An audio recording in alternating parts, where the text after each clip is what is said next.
Bien, hermano, ya estamos preparados, listicos. Hoy es martes 23 de abril de este 2024. Bueno, vamos a arrancar el discipulado, Efesios 4:23, y siempre, obviamente, agradecidos con Dios por Amén. la oportunidad, por la salud, por el espacio, por un día más que se ha ido y bueno, la noche para descansar y ahí va avanzando el tiempo, ya este mes, ya dentro de 8 días, imagínate, estamos ya dentro de 8 días, si Dios lo permite, será el último martes de abril, ¿no? O sea, qué cosa más increíble. Pero bueno, ahí vamos, ¿no? Entonces vamos a darle gracias a Dios, vamos a orar, ¿no? De Eh, abril. regálanos, Karen, tú ahí, con tu Anoa, una oración ahí para arrancar, ¿vale? Sí, Señor. Gracias, Padre Celestial, por permitirnos un día más, poder respirar, poder gozar de tus bendiciones, Señor. Y agradecidos por este momento, Señor Padre, que nos permites estar acá reunidos, estudiando tu palabra, Señor, para poder honrarte, que seamos testimonio, nuestro hablar, de tu gran, inmenso amor, Señor. A cada uno de los que se encuentran acá presentes, ayúdanos a tener sabiduría para este momento, y que sea para poder tener fruto. Frutos vamos a ser pesados, Señor, y que demos faltos de peso, Señor. Todo este discipulado te lo pedimos y te lo ponemos en tus manos, Señor, y te damos gracias, Señor. Y amén. Amén. Muchas gracias, Karen. Bien, hermanos, ustedes saben, bueno, ya hemos venido hablando ya vaya a decir varios domingos, varios martes de la esencia del discipulado, la importancia del discipulado, el para qué nos discipulamos. Y bueno, ya tenemos claro que es para crecimiento personal y también obviamente para que en cualquier momento nosotros podamos estar en capacidad de discipular a otras personas dentro de la formación que nosotros recibimos, dentro del discipulado, y no solamente dentro del discipulado, sino dentro de toda la doctrina que recibimos, el congregarnos, en hacer parte de una congregación, todo eso, es precisamente lo que Pablo mismo decía, ¿no? Que uno tiene que hacer defensa del Evangelio, ¿no? O sea, cada vez se hace más necesario prepararnos para hacer defensa del Evangelio por tantas cosas que hay, tantas doctrinas, lo que hablábamos también en algún domingo de estos, de tener la capacidad de discernir una falsa enseñanza, como sea, ¿no? Yo creo que la mayoría de los que estamos aquí, no sé si sea la mayoría o no, hemos venido de la católica, ¿cierto que sí o no? Creo que sí, bueno, asumamos que sí, Sí, para pastor. no. Entonces, la gran mayoría venimos de la católica, muchos estuvimos ahí por muchísimos años, doctrinados de una Sí, manera sí, pastor. Yo, clásica, digámoslo así. Entonces, hoy vamos a empezar hoy a ver lo que en algún momento habíamos anunciado de ver los dogmas que maneja la Iglesia Católica, ¿no? Pero antes de eso, voy a ponerles un video muy corto de un sacerdote que yo lo vi en Face, no sé si ustedes lo vieron también. Y ahora que tenía el tema, yo digo, mira, me acordé de ese video y vieras cómo volteé para buscarlo porque no sabía cómo buscarlo, ni sabía cómo se llamaba. Y parece ser que es un sacerdote, pues, conocido mucho a nivel de redes sociales y tal. Y entonces, cuando yo escuché eso, me dio, pues, no sé si risa o tristeza o las dos, de, o sea, la ignorancia en la cual nosotros estuvimos sumidos también cuando estábamos ahí, ¿no? O sea, sin descalificar a los católicos, porque sabemos que hay gente católica muy buena, muy linda, que también le interesa conocer de las cosas de Dios, pero, o sea, es inevitable aceptar de que el gran grueso de la Iglesia Católica es un pueblo que camina por tradición y sabemos que la religión nada que ver con la relación, ¿no? Entonces les voy a compartir la pantalla eh, y voy a compartirla con audio. Déjeme ver dónde está eso. Compartir con sonido y compartir. Ok, déjeme ver aquí. Vamos a ver. Un momentico. A ver a dónde tengo yo. Aquí está. Ahí están viendo mi pantalla, ¿cierto? ujú. Sí, Ok, pastor. voy a poner el video. Dura un minuto, imagínense. Es un sacerdote que se llama Arturo Cornejo. Yo no lo conocía, pero nada más miren el título, ¿no? lo que él afirma, ser protestante es aburrido, ¿no? Entonces vamos a ponerlo, ¿no? Qué aburrido ser protestante, imagínense. No tener ningún modelo. Nomás Cristo. Porque ni a la Virgen María la quieren, ¿verdad que no? Para ellos la Virgen María es cualquier mujer, fíjense, para ellos, para nosotros no. Nosotros todos los santos que tenemos en la iglesia, que son, hasta ahorita van más de 3,000 santos reconocidos, más muchos más no reconocidos, pero que también son santos, que son vidas ejemplares, admirables, increíbles. Por eso la iglesia tiene la fiesta de todos los santos. Por eso la fiesta celebra a algunos con mayor realce, como es María Santísima, San José, como son los apóstoles, los evangelistas, porque fueron los instrumentos por los cuales a nosotros nos llegó la salvación. Miren, los protestantes dicen que para qué necesitamos a los santos, que no sirven para nada. Se muerden un dedo. ¿Quién escribió los evangelios? A ver, ¿quién escribió los evangelios? Empecemos por allí. ¿Cómo se llaman los 4 que escribieron los evangelios? Por inspiración de Dios, claro, por inspiración de Dios. Dios los inspiró. Ok, menos mal que solo dura un minuto, ¿no? Que qué chicha. ¿Sí lo escucharon todos o no? ¿Sabían ustedes que hasta Sí. 1515 no había... Uy, espere, antes de que empiece otro porque no me muero. Ok, bueno, estamos ahí, ¿no? Entonces, Qué horror. esa es una realidad. Bueno, pensemos rápidamente nada más en las atrocidades que dijo este cura, ¿no? Primero dice que qué aburrido que nosotros no tenemos ningún modelo, solo a Cristo. O sea, le parece poquito. ¿Se me entiende? Le parece poquito. O sea, solo a Cristo nada más. Comienza a hablar pues de sus cantidades de santos, que nosotros sabemos por definición y bíblicamente que santos hay más de 3,000, más de 3,000 y más de 5,000, los que sea, ¿no? Después comienza a hablar de que quién escribieron los evangelios. Ah, bueno, que por medio de María y los santos fue que nos vino la salvación, ¿no? Que nosotros pudimos tener la salvación, ¿no? O sea, totalmente antibíblico, ¿no? ¿Quién escribió los evangelios? Bueno, sí, por inspiración de Dios, pero fueron ellos. Bueno, una cantidad de tonteras. Pero bueno, entonces, todos venimos de ahí, todos venimos de la católica, todos sabemos que hay mucha ignorancia y lo más tremendo no es tanto la ignorancia, sino que la gente que escucha esto, pues ni siquiera se lo cuestiona, sino que lo celebra, ¿no? Entonces vamos a empezar nosotros a ver un poquito sobre los dogmas de la Iglesia Católica. ¿Por qué es importante eso? Porque muchos venimos, bueno, la gran mayoría de nosotros tenemos familia católica y muchas veces nos vienen con preguntas, ¿no? O sea, y con los dogmas que se manejan. Y es importante saber cuáles son y qué dicen, ¿no? Entonces, vamos a hablar de dogmas de la Iglesia Católica y lo primero que quisiéramos saber es qué se entiende por un dogma. O sea, ¿quién tiene una definición de lo que es un dogma o por lo menos lo que ha escuchado de un dogma?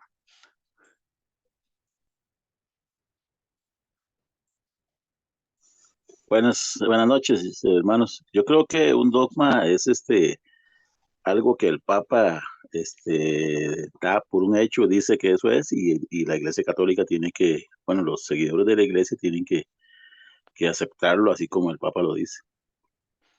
Ok, bueno, eso lo dice, Winston dice que es eso. ¿Quién más? Yo digo que ¿Qué significa dogma?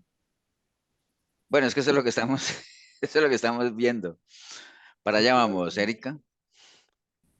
Uno de los dogmas de la Iglesia Católica es la infalibilidad del Bueno, Papa. no, pastor. pero un momento, no les estoy preguntando que cuáles son los dogmas de la Iglesia Católica, sino qué entienden ustedes por un dogma. O sea, no nos adelantemos ahí. O sea, Ah, ¿qué es un dogma?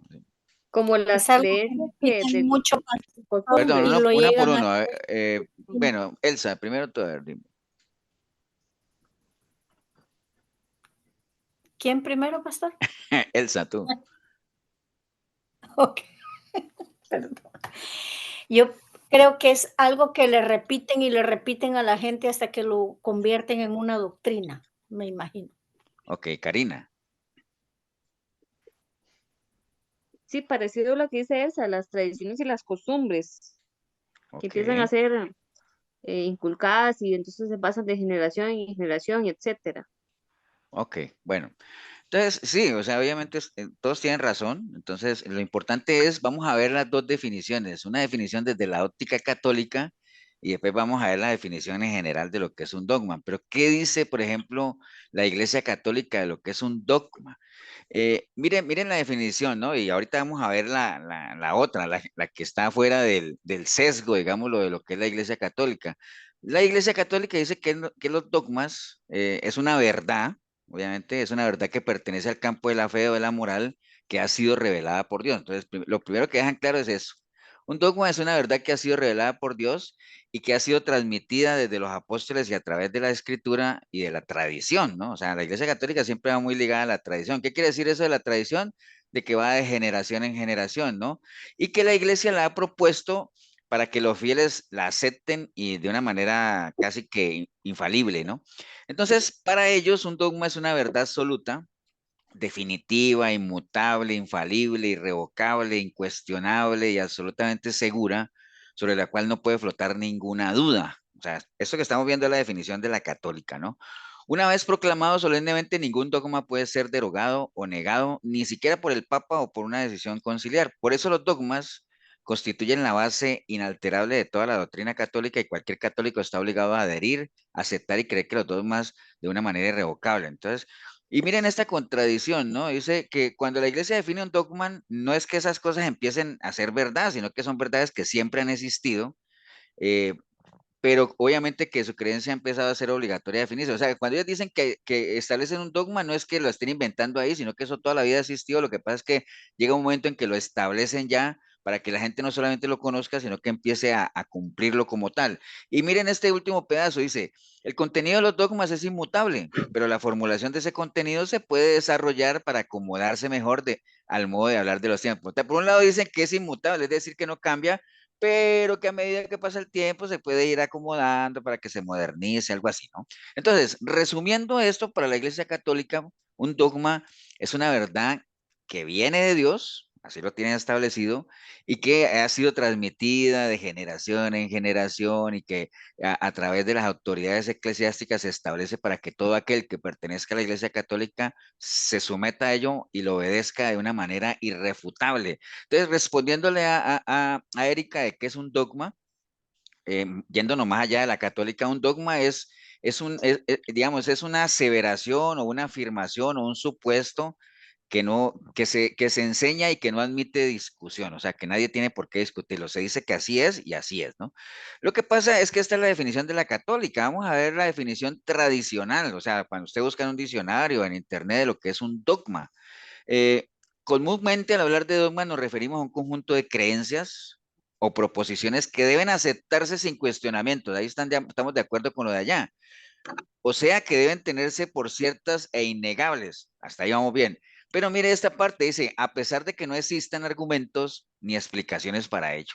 Esa es la definición global de un dogma. Un dogma es algo que se enseña, como decía Elsa, una doctrina es algo que se enseña, que se establece, que no admite cuestionamientos, aunque no hayan argumentos que lo sustenten, ¿no? Eso es un dogma. Lo que pasa es que la Iglesia Católica, para hacerlo más pesado, le dice, sí, esa definición está bien, pero no esa parte que dice que no es argumento, no, eso viene de Dios.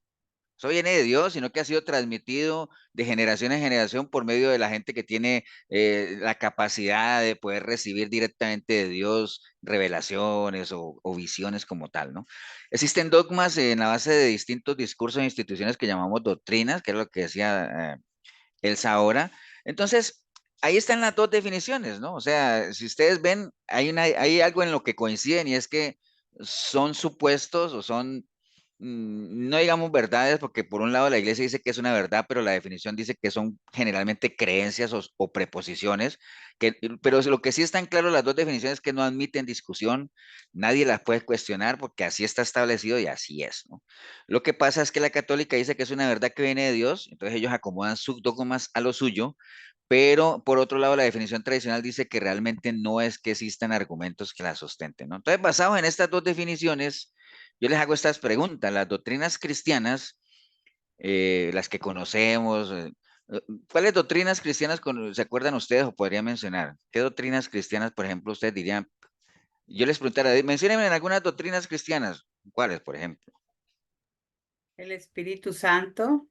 Bueno, la doctrina del Espíritu Santo. ¿Qué más? La de la fe. Bautismo. Salvación, La fe, el bautismo. Bueno, la salvación, La predestinación. la doctrina de la predestinación, pero eso no es cristiano, Erika.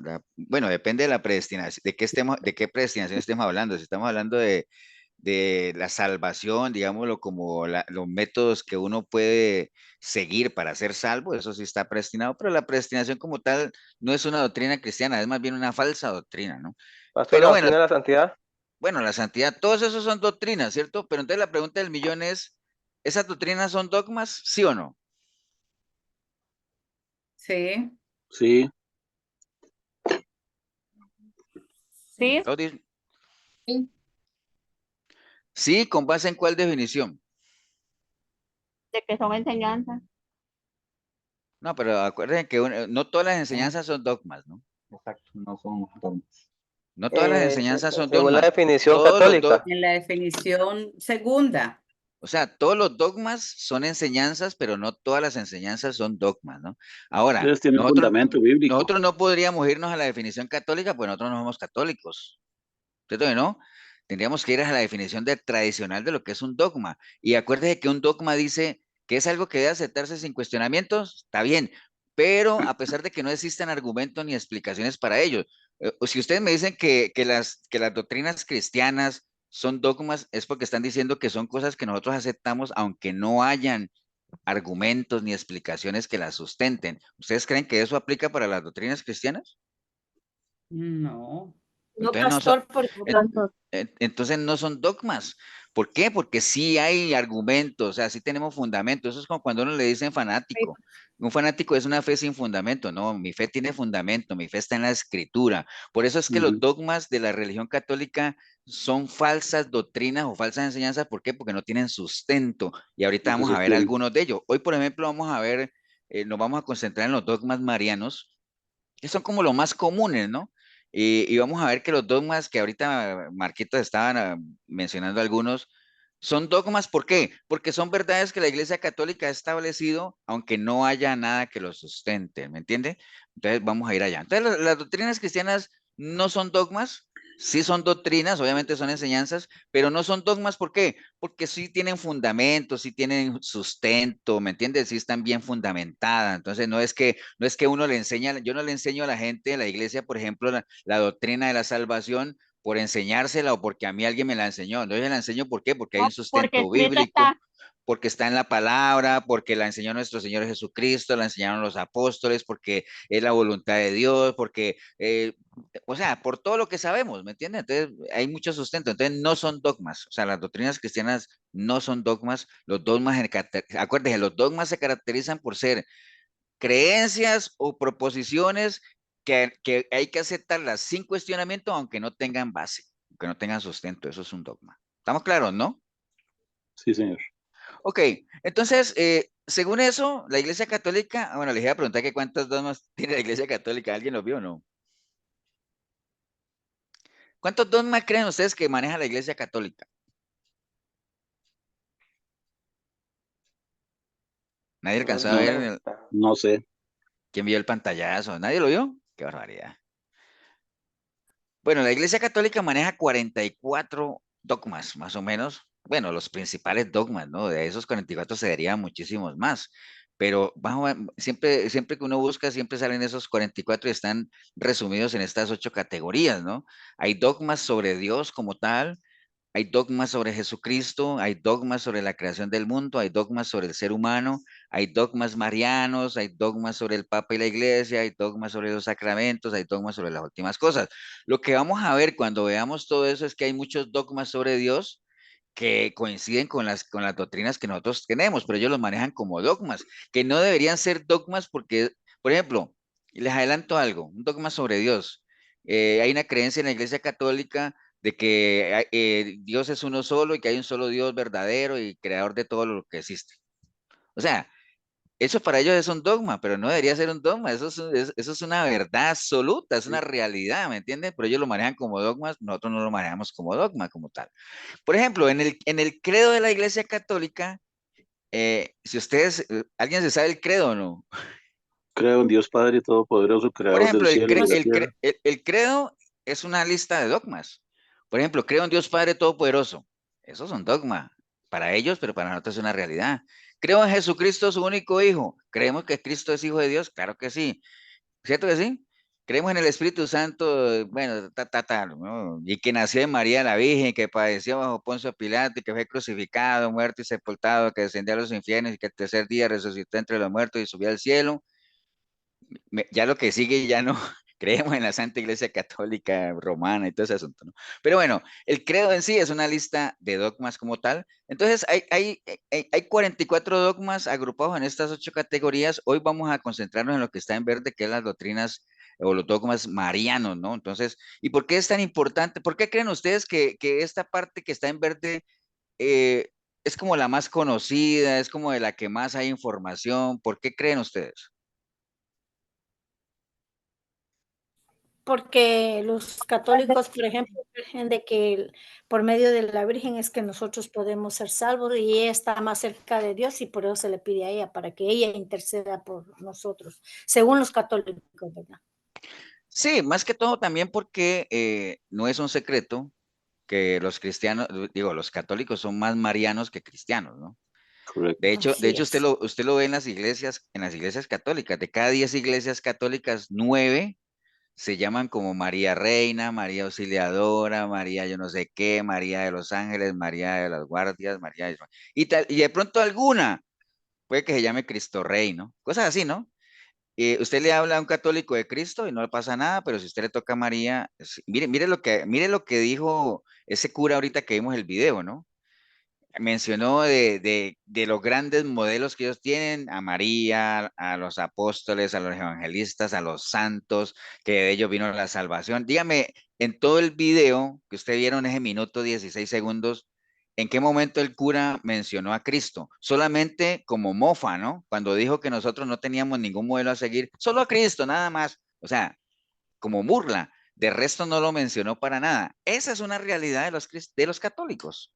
¿Me entienden? Entonces, sobre María hay cantidad de cosas. Por eso cuando ustedes alguna vez los inviten a predicar o a llevar un mensaje en una reunión católica, no cometan el error de ir a atacar a María, ni atacar, no, no, concéntrense en Cristo, presenten a Cristo, sean cristocéntricos, aprovechen la oportunidad de llevar el mensaje de salvación cristocéntrico, porque son oportunidades que no se presentan todos los días, ¿no? Entonces, a veces uno comete, eso es como yo siempre les he comentado, yo, por ejemplo, mi mamá es católica hasta morir, ¿no? O sea, católica, pero católica pura. Yo viajo a Colombia cada 2, 3 años y yo en esos días que viajo no voy a ir a ponerme a pelear con ella por la Virgen, ¿no? Entonces, sí sabe ella, obviamente a veces nos sigue en el programa de la radio los domingos, cosas de esas, sabe que que yo soy pastor y mi hermana, tengo hermanas cristianas, entonces hay que ir sembrando poco a poco con cuerdas de amor, como dice, pero no es como para ponerse a contender. Sí, Fernando. Pastor, ese ejemplo aplicaría también lo que usted nos está diciendo para otro tipo de doctrinas. Por ejemplo, qué sé yo, estamos en una casa o en una familia o en una reunión nos invitan a exponer o exponer la palabra del Señor y qué sé yo, son testigos de Jehová o son bautistas de esta línea muy calvinista o son metodistas. Entonces, la recomendación es ser cristocéntrico, aprovechar la oportunidad, así como con los católicos, y no más bien como ver cómo ataco, cómo hablo en contra de esa doctrina. Eso sería como un ejemplo para, no solo para la católica, sino para otras creencias, otras doctrinas, pastor. Sí, es totalmente válido o sea, porque es que son ventanas que se abren, son oportunidades que hay que aprovecharlas. Mira, cuando nosotros entramos a la cárcel, en la cárcel entraba gente de varias iglesias, denominaciones, entonces ellos mismos decían, es que mira que un día, el lunes entran uno, nos dicen que la salvación se pierde, al otro día entra el otro que dice que la salvación no se pierde, entonces ya uno no sabe ni qué creer, ¿no? Entonces por eso, a pesar de que nos insistían tanto que fuéramos cristocéntricos, la gente no hacía caso, ¿no? La gente quiere sembrar sus doctrinas, quiere sembrar la línea de su iglesia y nos olvidamos de lo más importante que es sí hay conceptos bíblicos que nos unen. Por ejemplo, los que dicen que la salvación se pierde, lo que no se pierde, al final deberíamos concentrarnos en que sin santidad nadie verá al Señor. ¿Entiendes? Cosas como esa, ¿no? Entonces sí aplica, Fernando, o sea, realmente hay que aprovechar cualquier oportunidad.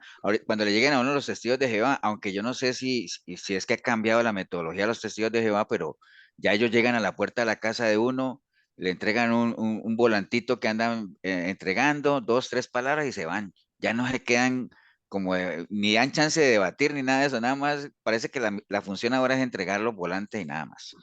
Pero bueno, No, ese- ahora pasa, ahora que habla lo de testigos de Jehová, porque ahí en mi casa a veces llegan y no, ahora te hablan hasta de nuestro Señor Jesucristo, ¿verdad?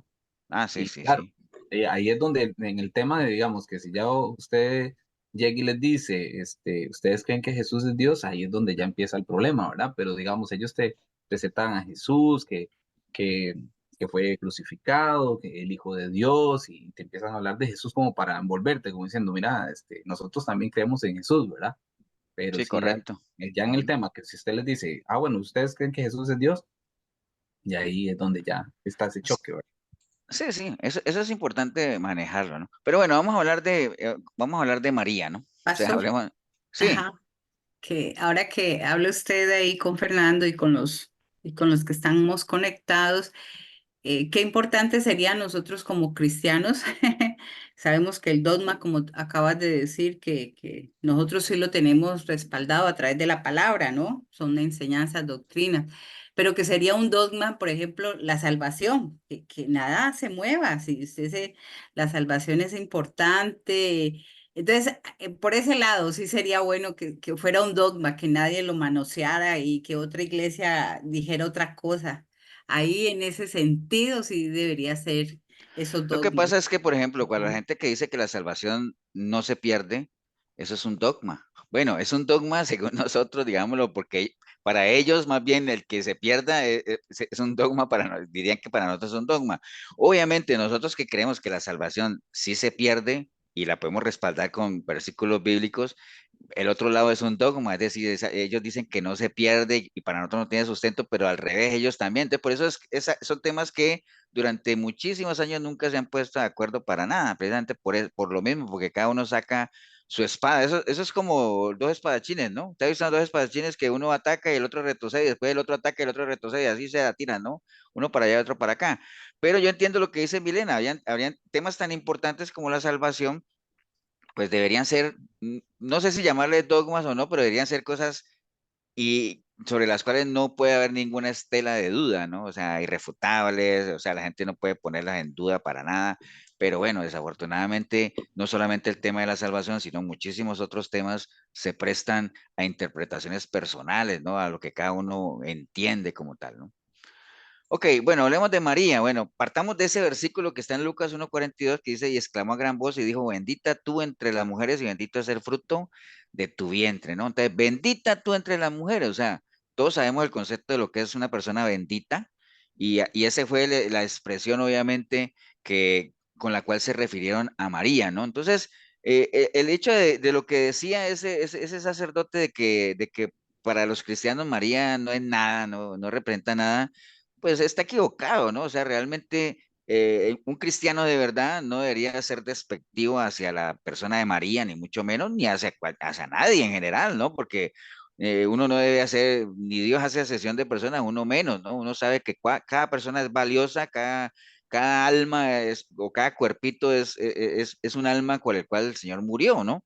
María era la madre, obviamente, de Jesús en su parte humana y eso la hace tener un valor importantísimo, ¿no? O sea, tuvo una bendición inmensa que cualquier mujer hubiera querido tener, ¿no? O sea, que Dios hubiera usado a una persona, en este caso una mujer, para que por medio de ella hubiera venido su hijo, ¿no? El Salvador, el Redentor, ¿no? Entonces, eso de decir que para nosotros María no es nada, pues, es falso, ¿no? O sea, un cristiano de verdad sabe y entiende que María fue una siervaza del Señor y que por algo la escogió y que fue bendita entre todas las mujeres, como dice Lucas 1:42, y obviamente bendito también el fruto del vientre de ella, ¿no? Entonces, en torno a María se manejan cuatro dogmas que se conocen como los dogmas marianos, ¿no? Entonces, básicamente, la figura de la Virgen María bueno, ha sido, es, y de seguro que seguirá siendo casi que un epicentro, un factor importantísimo dentro de lo que es la Iglesia Católica, ¿no?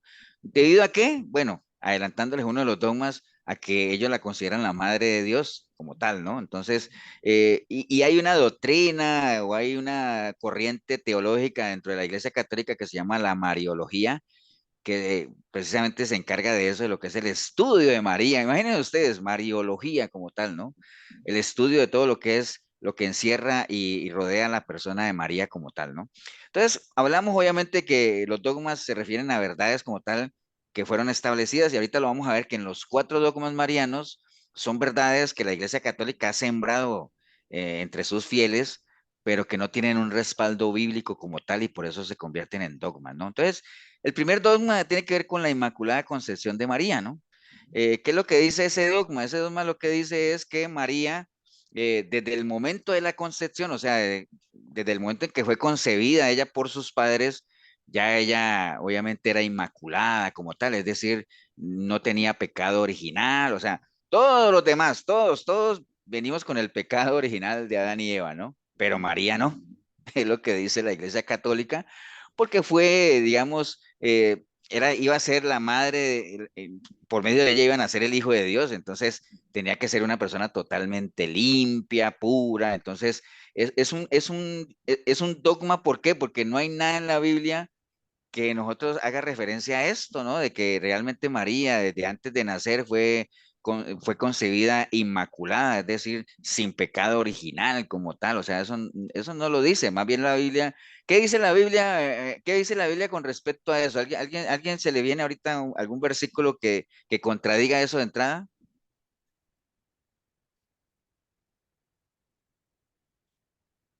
¿Cómo nacemos nosotros? ¿Cuál es nuestra condición cuando todo el mundo nace? Destituidos de la gracia. Exacto. Destituido O de sea, Dios. todos nacemos destituidos de la gloria de Dios, de la gracia de Dios. O sea, todos, hasta María, ¿no? Entonces, es un dogma. Ahora, ¿de dónde salió eso? Bueno, el Papa Pío IX proclamó ese dogma el 8 de diciembre de 1854 en la bula Ineffabilis Deus. Uy, bravo. Dice, declaramos, pronunciamos y definimos que la doctrina que sostiene que la Santísima Virgen María, en el primer instante de su concepción, fue por singular gracia y privilegio de Dios omnipotente en previsión de los méritos de Cristo Jesús, Salvador del género humano, preservada inmune de toda mancha del culpa original, ha sido revelada por Dios. ¿En dónde? ¿Cómo la reveló Dios? Nadie lo dice. Ha sido revelada por Dios, por tanto debe ser firme y constantemente creída por todos los fieles. He dicho, diría el Papa Pío IX. ¿Me entiende? Entonces, lo estableció el Papa, lo escribió y listo, se cumple. Como diría por ahí alguien, caso cerrado, ¿no? Entonces, el 8 de diciembre es el día de ese precepto y en varios lugares del mundo se celebra la devoción de ese dogma, ¿no? De hecho, en Colombia, el 8 de diciembre es el Día de la Virgen y el 7 de diciembre, que es un día antes, una de las fiestas muy tradicionales de Colombia, no sé si en otros países lo hacen o no, pero el 7 de diciembre es algo muy bonito, o sea, a uno le gusta, a uno le encantaba eso, ¿no? Porque todas las casas hacen lo que se llama el alumbrado, ¿no? Entonces todas las casas ponen velitas en las aceras, entonces una casa empata con la otra, entonces usted ve una cuadra, toda la cuadra iluminada, todo el mundo pone luces. Bueno, eso es toda una fiesta que es en la noche del 7 de diciembre, precisamente porque al otro día, 8 de diciembre, se celebra el Día de María Inmaculada como tal. Entonces, ese es el primer dogma, la Inmaculada Concepción de María. ¿Por qué es un dogma? Porque es una verdad establecida por la Iglesia Católica que dicen que fue revelada por Dios, pero que la establecieron a dedo, pero no hay nada que la sustente, ¿no? Por eso se convierte en un dogma. Lo otro es, el segundo dogma es la virginidad perpetua de María. ¿En qué consiste eso? Pues decir que María fue virgen antes, durante y después del parto, ¿no? Entonces se mantuvo virgen como tal, es uno de los dogmas más antiguos de la iglesia y apareció por primera vez por allá en el siglo II, llamado Protoevangelium de James, ¿no? Of James. El segundo concilio de Constantinopla, por allá en el 553 después de Cristo, dice que le otorgó a María el título de Virgen Perpetua, ¿no? Ahí está. La profundización de la fe en la maternidad virginal ha llevado a la iglesia a confesar la virginidad real y perpetua de María, incluso en el parto del Hijo de Dios hecho hombre. En efecto, el nacimiento de Cristo, lejos de disminuir, consagró la integridad virginal de su madre, lo cual eso ni biológicamente tiene sustento. La liturgia de la iglesia celebra a María como la siempre virgen, ¿no? Catecismo de la Iglesia Católica. Entonces, esto es lo mismo, ¿no? O sea, ni biológicamente tiene sustento, ni hay nada en la Biblia que respalde que realmente María se mantuvo virgen perpetuamente. Sí se menciona que Cristo iba a nacer de una virgen, pero nada más, ¿no? Por eso es que la Iglesia Católica no acepta. ¿Qué es lo que la Iglesia Católica no acepta? Porque si lo aceptara, echaría abajo este dogma. ¿Qué es lo que la Iglesia Católica no acepta? Que María Que no tuvo más hijos. Perdón. Sí, eso, ¿no? La Iglesia Católica no acepta que María tuvo más hijos. ¿Por qué? Porque si lo aceptara, echaría por tierra este dogma de la eterna virginidad de María como tal, ¿no?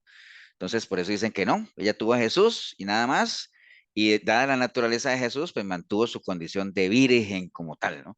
Y les decía que la Biblia sí menciona de que Jesús iba a nacer de una virgen, pero nada más, ¿no? O sea, no se menciona absolutamente nada más. Entonces, este es un dogma que no tiene ningún sustento bíblico.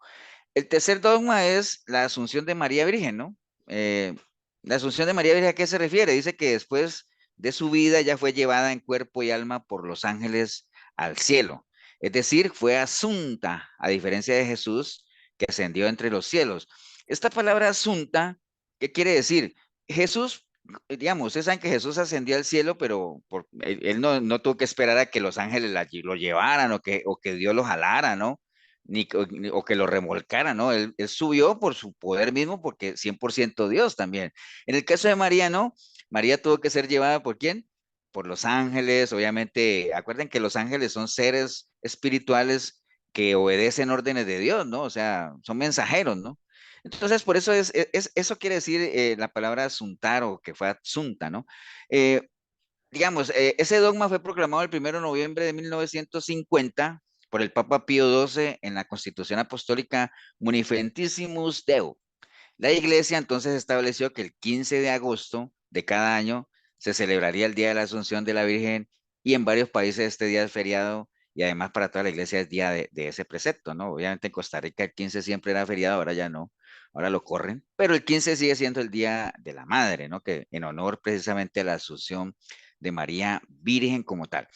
Digo, de María Virgen, sí. Entonces, usted en la Biblia puede encontrar, obviamente, la ascensión o el arrebatamiento que tuvo Elías, digamos, lo que tuvo el mismo Jesús, pero no aparece para nada ningún pasaje bíblico que hable de que María fue arrebatada o que fue llevada al cielo, que no hay absolutamente nada. Mas, sin embargo, es una verdad que por años se ha enseñado en la Iglesia Católica y que hoy por hoy es un dogma que no acepta discusión, ¿no? O sea, a eso nos referimos con los dogmas. Yo creo que ya ustedes tienen absolutamente claro qué es. No hay nada, no hay absolutamente ni la más mínima letra que diga que María ascendió al cielo, ¿no? Entonces, pero aún así es algo que uno, cuando era católico, pues obviamente lo escuchó, lo oyó y se lo sembraron como una verdad que no tiene respaldo. Ok, bueno, dice aquí, finalmente la Virgen Inmaculada, preservada inmune de toda mancha de pecado original, terminado el curso de su vida en la tierra, fue asunta en cuerpo y alma a la gloria del cielo y enaltecida por Dios como reina del universo para ser confirmada más plenamente a su Hijo, ¿no? Eso lo dice el Catecismo de la Iglesia Católica, y obviamente no hacen referencia a ningún versículo bíblico porque no lo hay. Lo otro es la maternidad divina de María, ¿no? Obviamente dice que fue el primer dogma de la iglesia, la cual se refiere a que la Virgen es realmente la madre de Dios, porque Jesús y Dios son la misma persona, ¿no? Entonces, también es la clásica, ¿no? Por ejemplo, ¿han escuchado ustedes por ahí alguien que decía de que el que no reconozca a María como madre está huérfano? ¿Han escuchado eso o no? Sí, señor. Ok. Sí, señor. Entonces, nosotros sabemos que Jesús reunía dos naturalezas, 100% hombre, 100% Dios. ¿Cómo se llama eso? La unión Unión hipostática. Unión hipostática, ok, esos son términos que ya uno debería manejarlos, ¿no? O sea, bueno, unión hipostática es que en la persona de Jesucristo se unían esas dos naturalezas, 100% hombre, 100% Dios, y cuando digo 100, cualquiera podría decir, Pastor, pero ¿cómo que 100%, no? Generalmente uno dice si es 60, 40, 30, 70, 50, 50, pero 100, 100, bueno, en la persona de Jesús sí era posible, ¿no? Entonces, este dogma fue proclamado en el Concilio de Éfeso por allá en el año 431 antes de Cristo, siendo Papa San Clementino, ¿no? Y decía así, la mirada de la fe, unida al conjunto de la revelación, puede descubrir las razones misteriosas por las que Dios, en su designio salvífico, quiso que su Hijo naciera de una virgen. Estas razones se refieren tanto a la persona y a la misión redentora de Cristo como a la aceptación de María, por María de esta misión para con los hombres, ¿no? Entonces, el dogma lo que enseña básicamente es que María es la madre de ¿quién? De Dios, ¿no? O sea, ella es la madre de Dios, la reina del universo, todo ese asunto. Se celebra cada 1 de enero con la fiesta de María, Madre de Dios, Theotokos en griego y Mother Day en latín. Ok, bueno, entonces, esos son los 4 dogmas y ligado a este último que está ahí, uno de los términos que más se usa cuando hacen referencia a María es como la madre de Dios, ¿no? O sea, María es la madre de Dios, ¿no? Eso tampoco es bíblico, ¿no? O sea, no hay nada en la Biblia que mencione una frase que diga que María es la madre de Dios, ¿no? O sea, es que por eso es que volvemos a caer a lo mismo, ¿no? De que a veces a uno dicen, ¿cómo hago para que un católico se salga de la católica? ¿Cuál creen ustedes que es la mejor forma para que un católico se salga de la católica? Yo he escuchado por ahí que lo manden a leer la Biblia o que le aconsejen a leer la Biblia. ¿Alguien más tiene otro consejo? Eso mismo que dice Davis. Que nazcan de nuevo. Fernando, ¿qué? Igual que los hermanos, presentar la palabra del Señor tal y como es. Sí, ahí no hay de otra, ¿no? Porque, por ejemplo, lo que decía Juan Pablo, que nazcan de nuevo, sí. Obviamente en la iglesia no se enseña eso, pero la única forma de que realmente en la católica se llegue al nuevo nacimiento y todo eso es que la gente realmente leyera la palabra, ¿no? Como tal, o sea, lo único, porque lo demás es contender, lo demás es bien complicado. Acuérdate que no hay nada más complicado que lidiar con gente mal doctrinada, ¿no? Entonces, la misma palabra se encarga de sacarlo a uno. Entonces, el uso de del término madre de Dios no es bíblico, no, en la Biblia no hay nada que haga referencia a eso. Eh, Ella era la madre de Jesús, obviamente en su parte humana, eso sí, no lo vamos a negar. La palabra madre, acuerden, la palabra madre se refiere a la persona que trae a otra persona al mundo, ¿no? O quien le causa el existir. Y siempre en lo que nosotros conocemos, o sea, por lo menos en lo que nosotros conocemos, siempre la madre existe antes que el hijo, ¿no? O sea, dentro de lo normal como tal. Entonces, si uno llamara a María la madre de Dios, pues eso ubicaría a María antes que Dios, ¿no? Lo cual es imposible, ¿no? La Biblia es muy clara en decir que Jesús, como eterno Dios, existía mucho antes de la creación. Eso está en varios libros, en Proverbios 8, está en Juan 17. Por tanto, Jesús existía antes que María, ¿no? O sea, entonces no hay ninguna razón para decir que María era diferente a otras mujeres y que podría existir antes que el hijo o el hijo antes que la... Bueno, porque acuérdense del versículo que leímos, ¿no? Bendita entre todas las mujeres, o sea, ella era una más de las mujeres, pero aún entre esas mujeres era bendita, ¿no? Pero eso no la hace una mujer diferente en cuanto a la parte biológica como tal. Entonces, el término madre de Dios es antibíblico porque no está en la Biblia y además desde el punto de vista coherente, biológico, lo que sea, no puede ser que el hijo exista antes, digo, no puede ser que la mamá, digo, que el hijo exista antes que la mamá en lo natural, ¿no? Solamente en este caso, en la persona de Jesucristo como tal. Entonces María no podría ser la madre de Dios, sí la madre de Jesús, mas no la madre de Dios como tal, aunque Jesús sea Dios y alguien podría tener ese argumento como tal, ¿no? Entonces, es incorrecto llamar a María la madre de Dios, eso lo tenemos claro, porque si uno dijera que María es la madre de Dios, entonces uno tendría que decir que Juan el Bautista era el primo de Dios, o que Elizabeth era la tía de Dios, ¿no? O que José era el padrastro de Dios, ¿no? Pues, ¿me entienden? Ya es lo mismo, ¿por qué tiene que aplicar a María y no al resto de la demás familia, ¿no?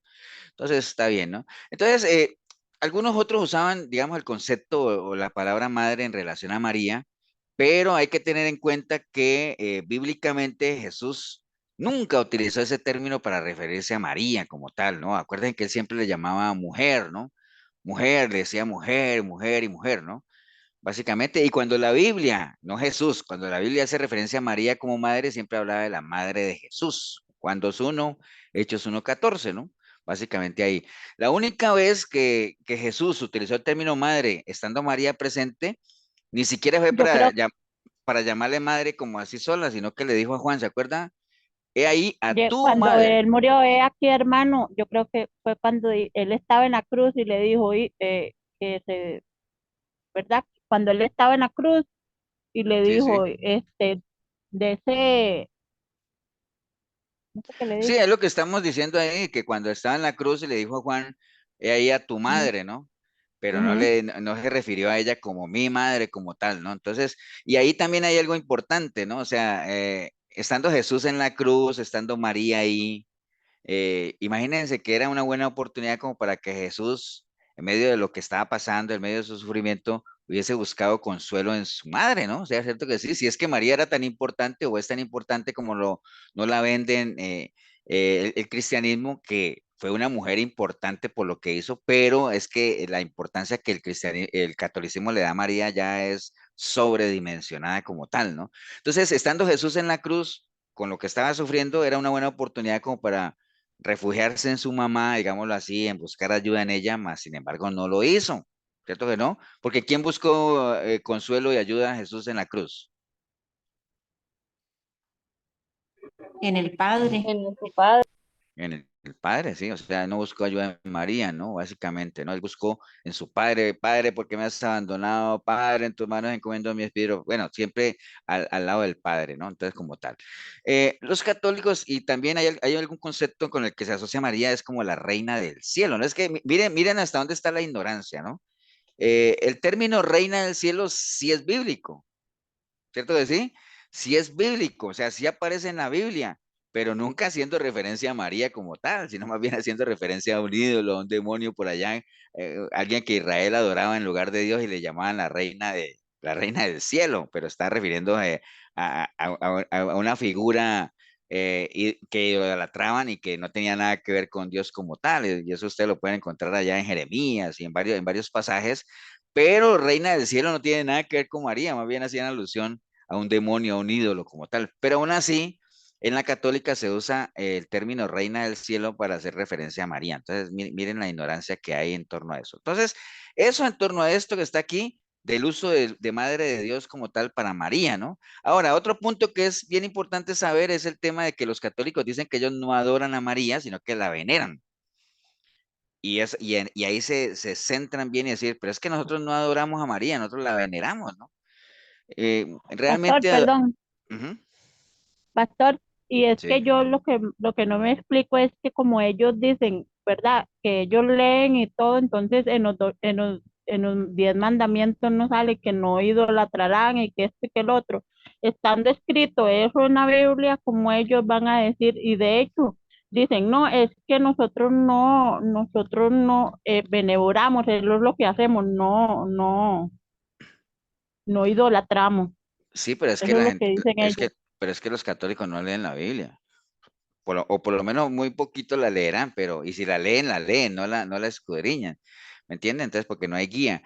Precisamente por eso, Erika, porque como no leen, entonces, todos estos dogmas que estos son algunos dogmas, ya vimos que hay 44, estos que estamos viendo son solo de María nada más, son cosas que se siembran y como la gente no lee, no sé si se acuerdan lo que vimos el domingo en la iglesia de que, por ejemplo, cuando le llevaron a la mujer adúltera a Jesús, le dijeron, mira, es que la ley de Moisés nos dice que hay que apedrear a la mujer, y la gente decía, sí, sí, tiremos la piedra, pero es que eso no era lo que decía la ley, ¿me entiendes? ¿Por qué? Porque la gente no lee la ley, la gente no lee la palabra. Ok, bueno, entonces, esto de la veneración de María, bueno, ellos dicen que hay diferencia entre venerar y adorar, ¿no? O Creo sea, que Cindy tiene la manito levantada, pastor, ¿o no? sí, bueno, Cindy, ¿qué ibas a decir? Sí, pastor, es que le iba a decir, bueno, mi abuela era una que tenía una Biblia grande Ujú. y era una Biblia y traía varias imágenes católicas, nunca se me olvida. Esa es otra Biblia. No sé, tendrías que decirle a tu abuelita que nos la muestre.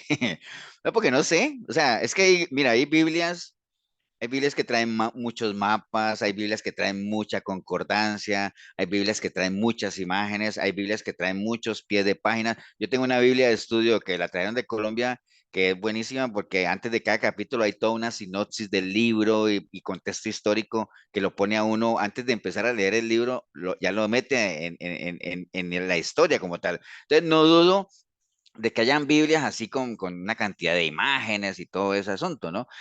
Hay Biblias católicas y hay Biblias cristianas. ¿Cuál es la diferencia entre una Biblia católica y una Biblia cristiana? O una Biblia protestante o evangélica, como le quieran llamar. Los libros apócrifos. Sí, Los los libros libros. apócrifos, o sea, está bien, y algunas traducciones como tal, obviamente es una traducción diferente, ¿no? Entonces, pero digamos, a la larga, si usted lee en una Biblia católica Juan 3:3, es lo mismo que una Biblia evangélica de Juan 3:3, ¿me entiendes? O sea, lo que pasa, volvemos a insistir, y como decía Erika o ahorita, la Biblia es clara en cuanto a la idolatría y a todo eso, pero como no la leen, entonces estamos graves. Ahora, no digamos que solamente los católicos no leen la Biblia, ¿no? Porque igualito anda el pueblo cristiano evangélico también, ¿no? Ok, bueno, Pastor, entonces la Iglesia pastor, Católica, sí, como el caso que me sucedió días pasados con una señora así católica que ella decía, no, es que ustedes no quieren a la Virgen María y es conocida mía ya. Entonces decía, no, es que por ejemplo, si su hijo, ella me ponía un ejemplo, si el hijo es doctor y si él no está, y si está la mamá, yo no le pido el favor a ella para que interceda, que él es el médico y una cantidad de cosas que decía la señora. bueno, esa es otra versión de la historia del doctor y la mamá, ¿no? Ajá. Porque cada uno lo acomoda a su forma, ¿no? Por ejemplo, ella podría decir, es que si uno va y el doctor no me quiere atender y ahí está la mamá del doctor, yo le puedo decir a ella que hable con su hijo, que me atienda y todo. Ella me puede ayudar, ¿sí? Entonces usted podría decirle, y si usted no va, usted anda del doctor y él no está y ahí está la mamá, ¿y usted se dejaría operar de la mamá? No, porque el que estudió fue el hijo. Ah, bueno, entonces, ¿me entiendes? Es lo mismo.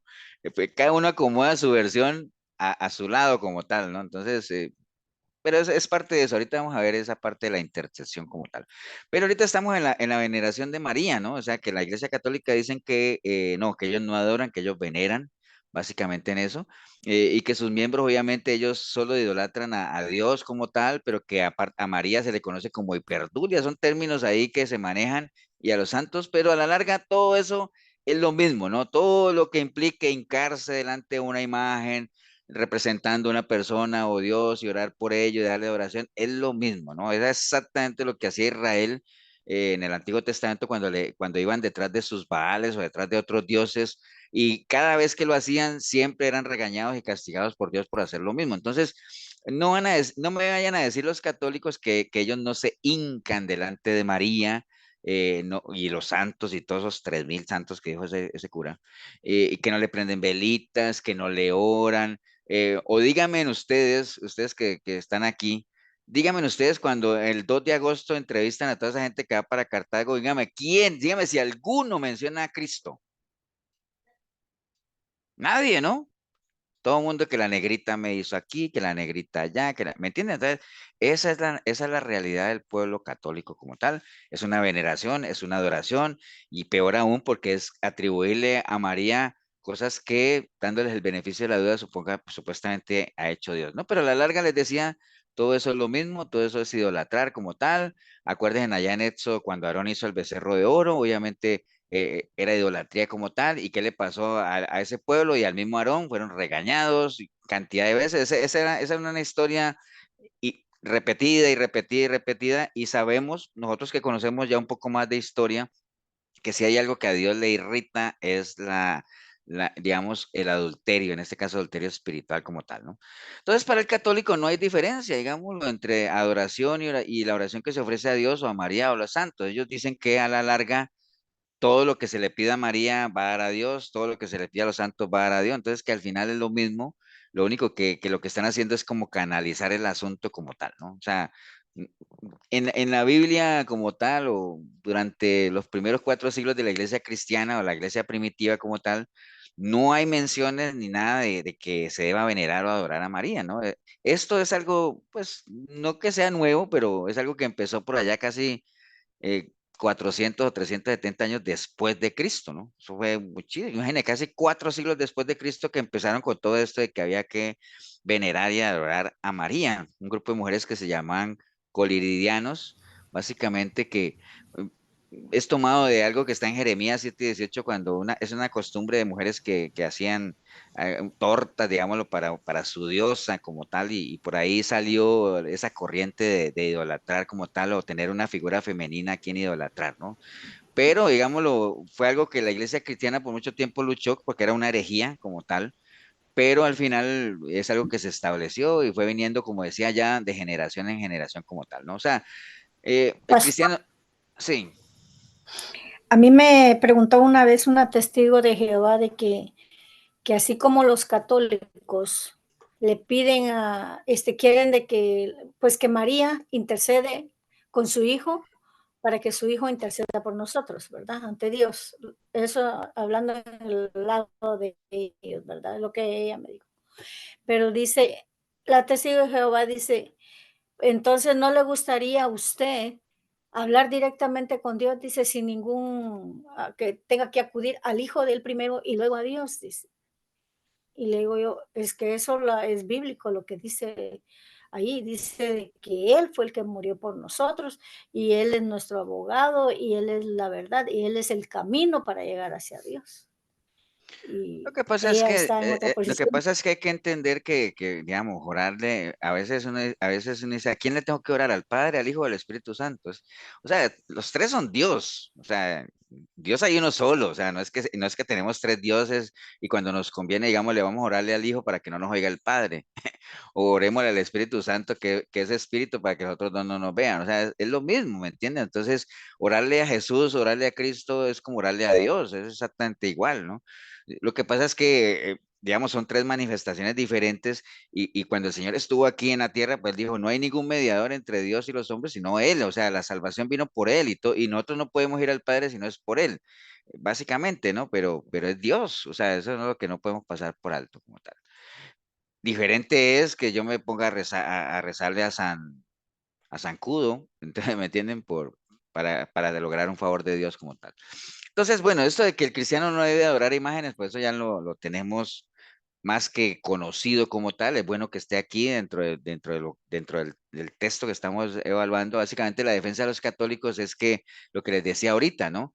Todo lo que ellos hagan y todo lo que ellos oren a cualquier imagen, al final termina en Dios como tal. Y acuérdense que es lo que dice la Biblia cuando dice ¿qué pasa cuando uno le ora a una imagen? ¿O qué hay detrás de la imagen? Demonio. Demonios. Hay un demonio, eso lo dice la Biblia católica, la Biblia cristiana, pero volvemos a lo mismo, ¿no? Como no se lee como tal. Entonces, lo que dicen ellos es que al final todo termina en Dios. Entonces, o sea, que Dios debe entender que cualquier oración siempre al final está enfocada en Él como tal, ¿no? Entonces, Dios prohibió toda clase de idolatría, eso ya lo tenemos claro, eso no nos vamos a detener mucho ahí. Básicamente, hay muchos versículos, obviamente, que hablan de eso. Y es de espantarse, digamos, lo que Dios piensa de la idolatría y los efectos que tuvo sobre el pueblo cuando caía en estas prácticas que Dios aborrecía como tal, ¿no?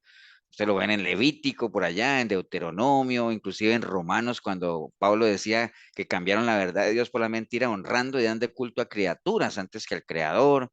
En Isaías también habla de que Dios es un Dios celoso, en Primera de Corintios. Bueno, hay tanta información dentro de la Biblia, en el Antiguo y en el Nuevo Testamento, sobre los efectos que tiene la idolatría, digamos, en Dios mismo y en el carácter de Dios como tal, ¿no? Entonces, Isaías mismo enseña que una imagen es nada más que eso, ¿no? Y por allá en un salmo habla de que las imágenes no responden como tal. Y ahorita que pasó la Semana Santa, pues ustedes saben que son imágenes que se sacan una vez al año y después vuelven y se guardan hasta el otro año. ¿Por qué? Porque tienen pies y no caminan, tienen, bueno, todo lo que ya ustedes saben como tal. Ahora, como estamos hablando de la Iglesia Católica, cuando hablamos de idolatría siempre nos vamos a las imágenes y las que conocemos, ¿no? Pero digámoslo, el Papa en sí, o sea, la Iglesia Católica idolatra al Papa, ¿no? ¿Me entiendes? y aunque la gente no lo tome como un ídolo, pero sí. Y en la iglesia cristiana evangélica, pues también, ¿no? O sea, se idolatran a muchas figuras, ¿no?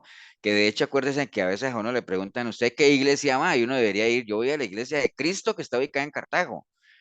Pero uno a veces dice, no, yo voy a la iglesia del pastor tal, ¿no? O sea, ¿me entiende? Entonces, no pareciera como que le quita a uno realmente el lugar al Señor como tal, ¿no? Entonces, un cristiano obviamente debe adorar solamente a Dios, o sea, Mateo lo dijo, en el libro de Mateo el Señor lo dijo, ninguno puede servir a dos señores porque tarde que temprano va a aborrecer a uno y va a amar al otro como tal. Dios es extremadamente celoso, como les dije ahorita. Y bueno, obviamente con honestidad, digamos, si uno medita en las escrituras y si alguien católico lo hiciera como tal, podría entender que no hay ninguna mención en las escrituras que hablen de María como tal, de que hay que adorarla ni idolatrarla, ni en el Antiguo Testamento haciendo alusión hacia futuro, como si se hablaba de Jesús a modo profético, ni mucho menos en el Nuevo Testamento como tal, ¿no? Deuteronomio, Éxodo, Filipenses habla de que realmente solamente al Señor es que debemos alabar y adorar. Entonces, no debemos adorar o venerar a María, obviamente es algo que no se debe hacer. Estamos hablando, ahora cuando se dice pastor, nosotros ya sabemos eso, sí, pero estamos hablando de los dogmas católicos, ¿no? En algún momento que si usted se topa con un católico, pero es que yo no adoro o venero a María, es lo mismo, todo lo que implica hincarse a María es adoración y Dios es un Dios celoso. Y pero ¿por qué? Eso no me quita nada. Bueno, no debemos hacerlo. ¿Por qué? Porque realmente cuando Jesús estaba enseñando, acuérdense, acuérdense de las doctrinas, ¿no? ¿Qué fue lo que enseñó Jesús en torno a eso? ¿Ustedes se acuerdan cuando Jesús estaba enseñando que una mujer lo escuchó y le dijo, bienaventurado el vientre que te trajo y los senos que mamaste? O sea, en Lucas 11:27. ¿Y esa mujer qué quiso hacer? Básicamente quiso darle un lugar especial a María como tal, darle un honor especial a ella como madre de Jesús, y Jesús no la dejó, sino que ahí mismito la cortó y le dijo, no, antes bienaventurados los que oyen la palabra de Dios y la guardan, ¿no? ¿Me entiendes? O sea, cambió el tema inmediatamente porque no es algo que la gente deba hacer como tal, ¿no? En el nacimiento de Jesús hay varios ejemplos de personas dando adoración y venerando al niño Jesús, ¿no? ¿Se acuerdan de Simeón? Cuando él vio al niño, obviamente él decía, ya me puedo morir, mis ojos han visto al Salvador, ¿no?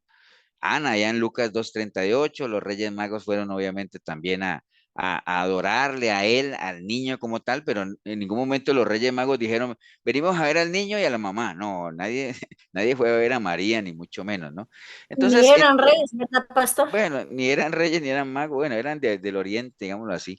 En ningún caso, digamos, una de estas personas, ninguna de ellas dio adoración a María, siempre era para Jesús nada más, ¿no? Entonces, cuando los discípulos le preguntaron a Jesús que les enseñara a orar, o dígame cuántas veces aparece María en el Padre Nuestro, ninguna, ¿no? O sea, usted no está María ahí, o sea, como tal, ¿no? Entonces, ¿me entienden? En ningún momento está eso, ¿no? Siempre los hombres de Dios y el ángel, y el ángel inclusive se acuerda cuando alguien quería adorar al ángel, se rehusaron a eso porque la adoración es solamente para Dios, nada más, solo a Él se le puede adorar, ¿no? Entonces, básicamente es eso, ¿no? De hecho, el Señor le dijo a Satanás, vete Satanás, porque está escrito que solo al Señor tu Dios, a Él adorarás y a Él solo servirás. O sea, eso está completamente claro. Entonces, adorar o venerar a María o a cualquier santo es un pecado, ¿no? Es un pecado y es lo que la gente católica no entiende. O sea, es un pecado delicado, o sea, es idolatría como tal. Recuerden que la idolatría está entre los pecados de muerte. Bueno, hay muchos más, pero los principales que uno conoce o los más graves, relaciones sexuales fuera del matrimonio, la idolatría, el ocultismo, todo ese asunto, son pecados delicados, ¿no? Entonces, pero obviamente la gente no lo toma como ahí. María no es Dios y aunque ellos siempre le hayan querido poner al mismo nivel de Dios, porque dicen que está la reina del cielo y el rey del cielo, ¿no? Entonces, como tal. Eso por ese lado, ¿no?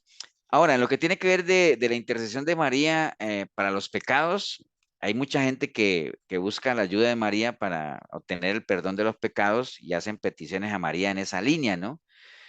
¿Basados en qué? En aquello de que Jesús no podía rehusar a su madre porque era su madre como tal, ¿no? Entonces, que Jesús como el hijo de María debería obviamente sujetarse a lo que María como madre de él, con la autoridad que tenía, pues tenía esa injerencia o esa, digamos, esa influencia en lo que Jesús podría hacer como tal, ¿no? Entonces, en la doctrina de la Iglesia Católica, ¿qué es lo que ellos piensan? Si Jesús es perfecto en todos los aspectos y si Él es obediente a sus padres como la Biblia lo manda, entonces, si alguien le pide algo a María y ella se lo pide a Jesús, Jesús no puede negarse una petición de su madre, es lo que la Iglesia Católica dice, ¿no? Porque si no, si Jesús se rehúsa a María siendo su madre, no estaría cumpliendo aquello de que hay que honrar a los padres o que hay que obedecerlo, entonces dejaría de ser perfecto. Es un razonamiento totalmente errado, ¿no? O sea, porque eso hace al hijo inferior a la madre y la madre superior al hijo, lo que hemos estado hablando allá. La Iglesia Católica lleva esta enseñanza o esa línea al punto de doctrinar básicamente que Dios está bajo la obligación de María porque ella fue la que trajo a Jesús al mundo, ¿no? O sea, hasta ya lo saben. Por eso es que la mayoría de la gente cuando ustedes ven en las romerías, siempre le atribuyen a María las cosas, ¿no? Y es que ella me hizo el milagro y es que ella aquí, ¿me entienden? Entonces siempre la ponen por encima de Dios, básicamente, ¿no? Entonces, pero eso es un error doctrinal tremendamente delicado pero que la gente no razona como tal, ¿no? Ahora, ¿cuál está la falla de ese razonamiento? Pues no entender lo que la Biblia dice sobre la sumisión de la mujer a su hombre. En Génesis 3:16 dice claramente que la maldición a la mujer Eva, tu marido será tu deseo y él se enseñoreará de ti como tal, ¿no? O sea, básicamente eso. Entonces no es bíblico, bíblicamente no, en lo que se enseñaba que las mujeres se enseñoreen sobre el hombre, digámoslo así, como pretenden decir que es una especie de señoreo el que María pueda tener sobre Jesús solamente porque es su hijo como tal, ¿no?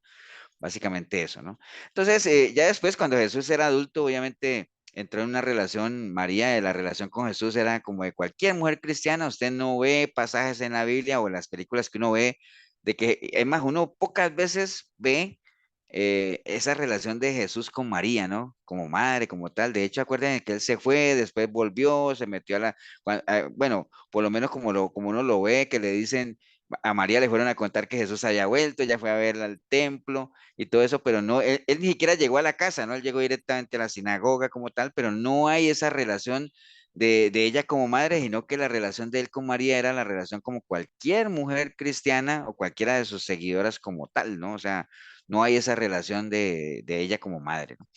Ahora, lo que tiene que ver, por ejemplo, con la voluntad de María como tal, ¿no? O sea, y siempre hacen alusión a eso de que básicamente Jesús tenía que hacer la voluntad de María o María infería en lo que Jesús tenía que hacer, pero acordémonos cuando María le fue anunciado digamos que iba a tener un hijo, ¿qué fue lo que ella dijo? ¿No? Ella se puso a las órdenes de Dios, hágase en mí según tu palabra o según tu voluntad como tal, ¿no? O sea, ella siempre se puso bajo la voluntad de Dios como tal, y eso lo encontramos en muchísimos versículos, por lo menos los versículos que mencionan el inicio o la encarnación de Jesús como tal, ¿no? Entonces, básicamente es eso, ¿no? Inclusive, que a veces utilizan las bodas de Canaán como un ejemplo para decir, si ve, que María fue allá y intercedió por ellos y al final Jesús terminó obedeciendo a María. Pues no necesariamente, ¿no? Recuerden lo que María le dijo a la gente ahí, su madre le dijo a los que servían, hagan lo que él les diga, ¿no? En torno a Jesús. O sea, yo no puedo hacer más, o sea, si lo quiere hacer, que lo haga, si él no, pero ustedes hagan simplemente lo que él les diga que hagan, ¿no? Como tal. ¿Estamos claros hasta ahí? Básicamente se ha ido entendiendo el tema de María como tal y algunas enseñanzas, doctrinas que hemos escuchado o que nosotros de seguro vivimos cuando estábamos allá en las toldas católicas como tal. O sea, ¿hay alguna pregunta, alguna duda?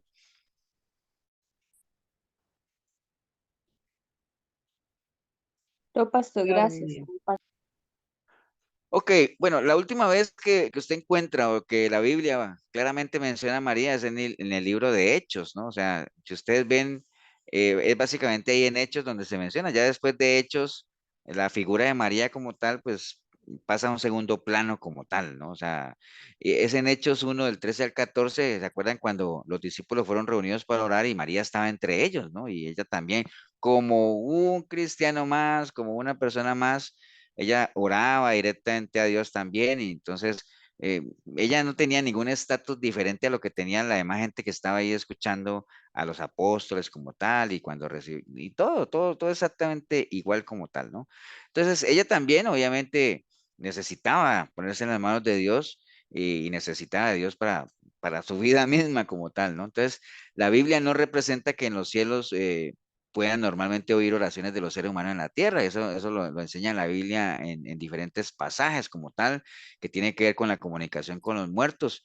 María fue una persona común y silvestre que vivió, al igual que José, que murieron y como tal tienen la categoría de muertos como muchos de la gente que murió en la época del Señor y como muchos que han muerto ahorita en estos tiempos cuando uno muere con Cristo, ¿no? Entonces, la Biblia prohíbe básicamente la comunicación con los muertos, entonces pedirle a María es ir en violación a lo que está escrito en la palabra de no invocar a los muertos.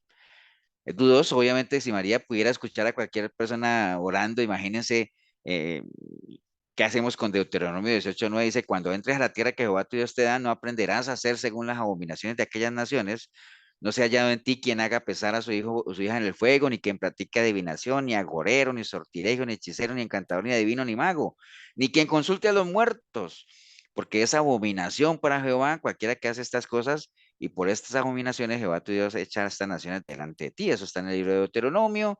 En Levítico también ustedes ven que habla ahí de no estar entrando en esas prácticas, en Isaías tampoco. Entonces, la Biblia es clara en eso de consultar a los muertos, eso está totalmente prohibido. Eso raya más en el satanismo y en doctrinas de demonios como tal, ¿no? Entonces, el pretender hablar con María e inclusive insinuar que María responde, que María acciona y que María eso es entrar en esa práctica de invocar muertos como tal, ¿no? Ok, Pastor, sí. entonces esto de la, bueno, la creencia, nada más una dudita, de rezarle a las ánimas, entonces viene por esta misma línea. Ujú. Es exactamente lo mismo, ¿no? Porque, digamos, hay una creencia, o por lo menos lo creen a uno, de que las ánimas, o que desde el cielo interceden por uno y operan por uno, y en estos días, no sé si ustedes conocen a Maribel Guardia, ¿cierto? Toda Sí. la gente Sí, amén. esa sí la conocen, ¿no? Pero si les pregunto por un profeta, no lo conocen. Bueno, el caso es que a María el Guardia se le murió un hijo, ¿cierto? O sea, se suicidó y todo ese asunto, y el muchacho no era que tuviera una muy buena reputación que digamos, ¿no? Pero en estos días ella publicó algo que decía que su hijo, que dice, mi hijo intercedió desde los cielos por un milagro para yo no sé quién. Ese era el titular, ¿no? Entonces yo decía, wow, entonces me pongo yo a ver los comentarios y comienza la gente ya a burlarse de ella como tal. Obviamente uno entiende el dolor de madre, como todo eso, pero es una burrada aquello, porque comenzaban a decir, o sea que ahora los adictos a las drogas hacen milagros desde el cielo y comienzan a haber comentarios de ese tipo, ¿no? Entonces, ahí la ignorancia por los dos lados, ¿no? De que según la católica, o sea, todo el mundo va para el cielo, muérase como se muera, y que desde el cielo siguen haciendo milagros, ¿no? Que mi abuelita desde el cielo me cuida, que este de acá yo no sé qué, bueno, tantas cosas. Entonces hay esa creencia o esa doctrina, Karina, de las ánimas como tal, que desde el cielo siguen obrando, ¿no? Como tal, intercediendo a favor nuestro. Pero eso es una doctrina totalmente antibíblica porque la Biblia nos prohíbe, obviamente, invocar muertos y pretender comunicarnos con ellos como tal.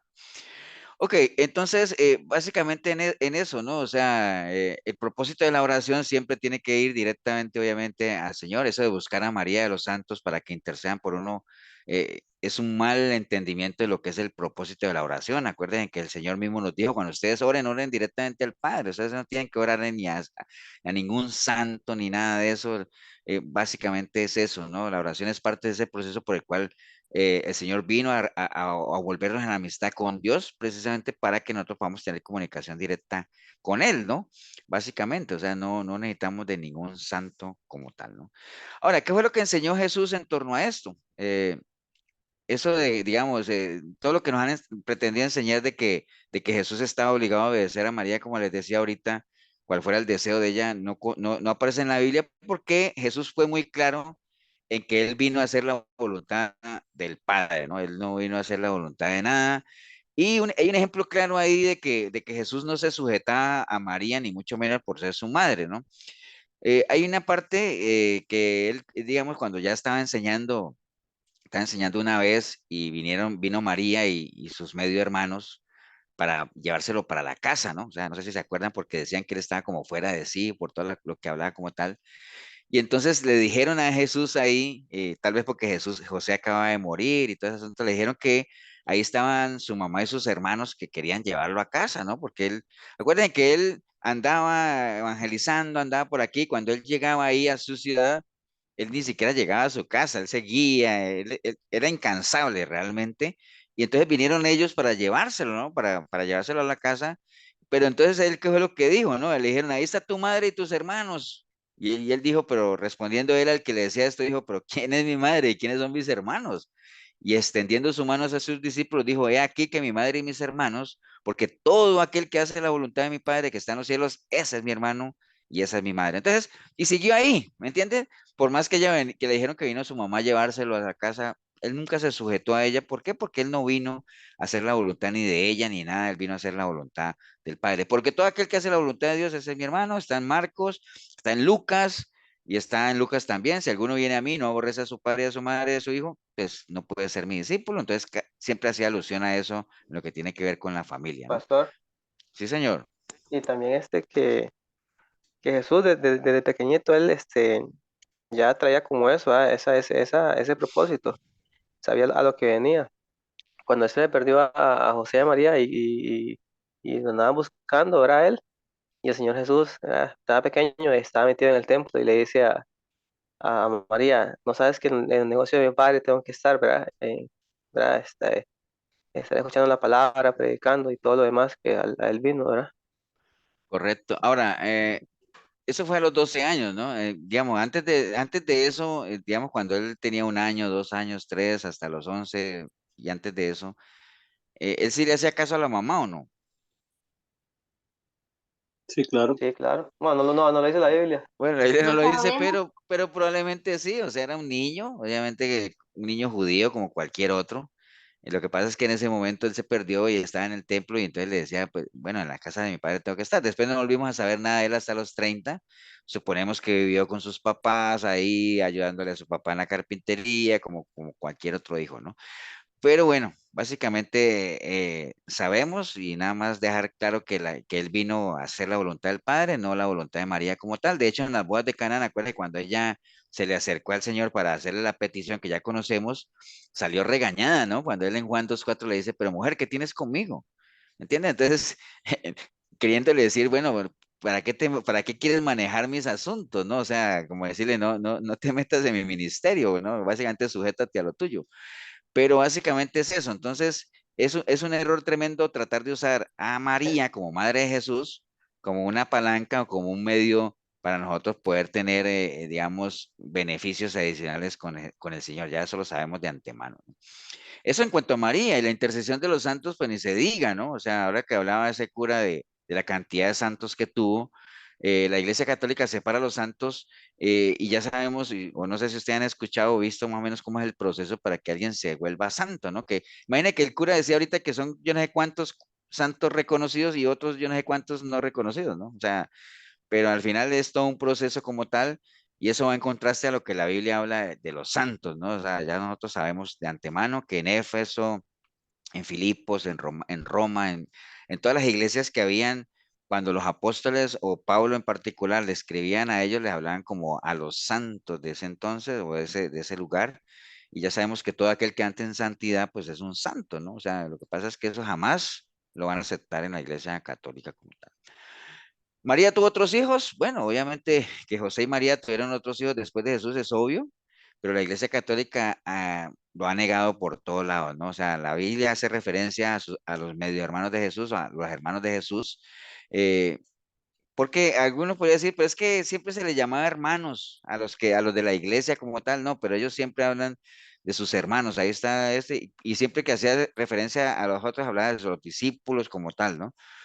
Y además, acuérdense del uso de la palabra primogénito y del uso de la palabra unigénito. Cuando se habla del Hijo de Dios, se habla del unigénito, y cuando habla del Hijo de María, se habla del primogénito. Y primogénito es el primer gen, o sea, primero de varios como tal, ¿no? Entonces, María y ellos eran un matrimonio común y corriente, o sea, sí, bueno, digo común y corriente en el sentido de que José desposó a María, que cuando se dio cuenta que ella había concebido, quiso quisieron separarse, pero al final por intervención de Dios en sueños, al final José asumió su compromiso, pero de ahí en adelante se casaron, fueron una pareja común y corriente, o sea, tuvieron relaciones sexuales después de que María obviamente salió de todo lo que fue el parto de Jesús, tuvo otros hijos, bueno, todo lo que ya ustedes conocen como tal, ¿no? O sea, básicamente eso. Entonces, tuvo otros hijos, sí, pero es algo que la Iglesia Católica no acepta, es algo que bíblicamente uno lo puede comprobar, y con eso del primogénito y todo ese asunto, ¿no?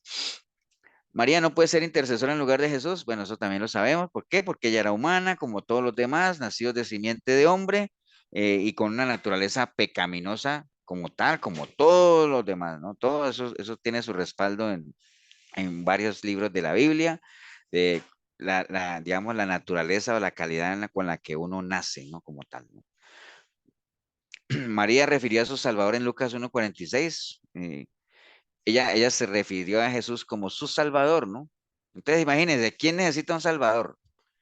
Pues el pecador, ¿no? O sea, básicamente, ¿no? O sea, ¿por qué María, si fue sin pecado y todo ese asunto, va a referirse o va a hacer alusión a su Salvador, ¿no? Entonces, son cositas como para tenerlas ahí, o letra pequeña como tal, ¿no? Entonces, no podría ser si ella misma necesitaba salvación, ¿cómo va a ser intercesora para nosotros, ¿no? Entonces, todo eso, ¿no?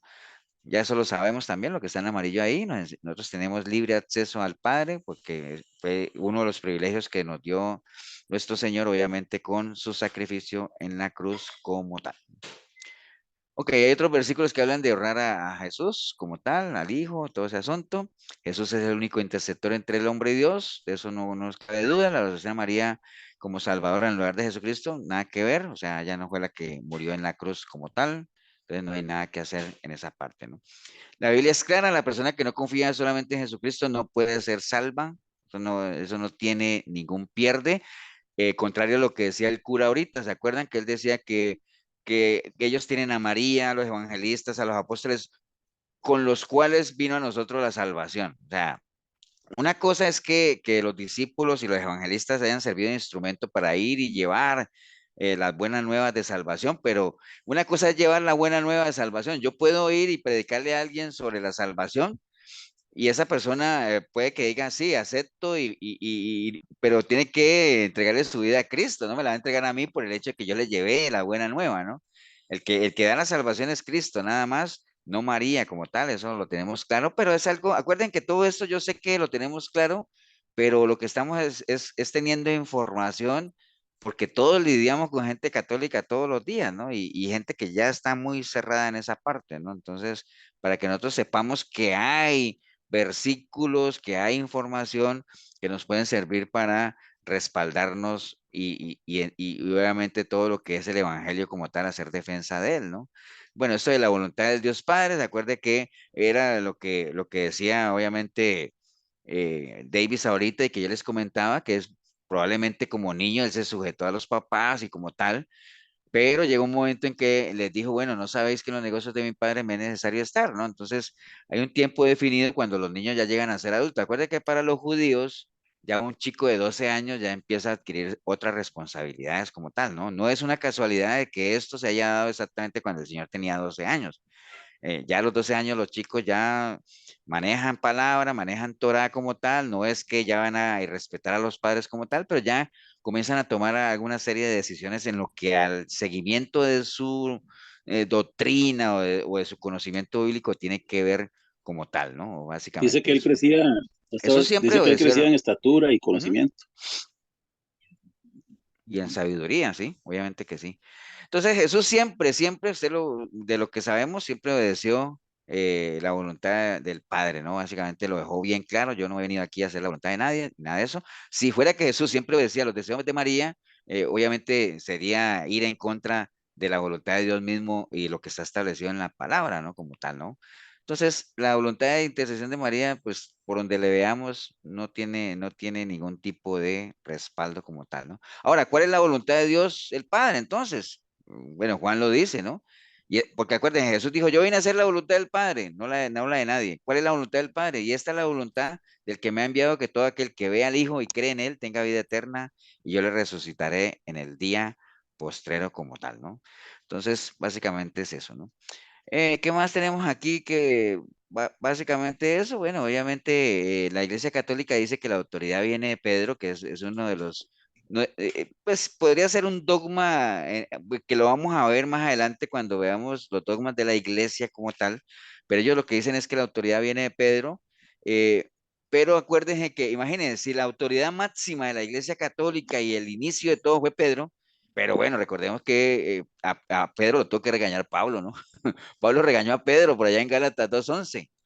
¿Se acuerdan que él lo regañó por el asunto de que Pedro cuando estaba con los gentiles era una cosa y después cuando llegaban los judíos él mismo se apartaba? ¿Se acuerdan de eso? Entonces Pablo lo regañó, Pablo se enojaba muchísimo con Pedro. Entonces imagínense, si ese es Pedro con todos los defectos que tenía y es la referencia que se tiene en la Iglesia Católica como el primer papa, como de donde nació todo, pero fue una persona también que tenía sus cositas, ¿no? Ya todos conocemos la historia de Pedro como tal y sabemos que tenía sus fallas también como tal, ¿no? Entonces, pero a Pedro es el que la Iglesia Católica lo tienen como el epicentro de todo y como una imagen de alguien infalible también, ¿no? Entonces, bueno, las personas que adoran a María, obviamente instarlas, obviamente, si usted se ve en algunos casos de que estudie y medite sobre lo que la Biblia habla sobre María, lo que María representa en la vida de Jesús, pero nada más, ¿no? Y que puedan llegar a una honesta conclusión de que no se debe adorar sino solamente a Dios y mucho menos a los santos como tal, ¿no? O sea, ¿y por qué se adora a María? Por lo que hablamos ahorita, es una tradición que ha venido de generación en generación, pero es una tradición errónea, ¿no?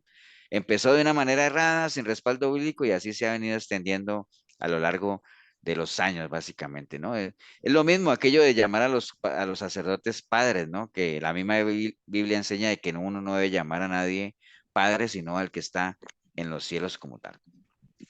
Ok, Pablo no refirió Pablo no hizo ninguna referencia a María, Pedro no hizo ninguna referencia a María, después del libro de Hechos no se menciona para nada a María, entonces María no tiene ninguna participación en el Nuevo Testamento casi como tal, y eso pues nos da una idea de que todo el epicentro del Nuevo Testamento pues es Jesús como tal y como debe ser, ¿no? O sea, básicamente es eso, ¿no?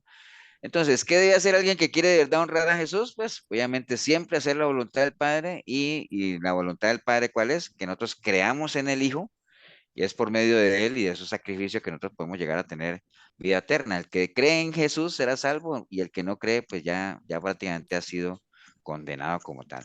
La Iglesia Católica, ¿qué es lo que enseña? Que cuando alguien toma la comunión, o sea, en lo que tiene que ver con eso, está aceptando a Jesucristo como su Salvador personal. Eso no tiene nada que ver, ¿no?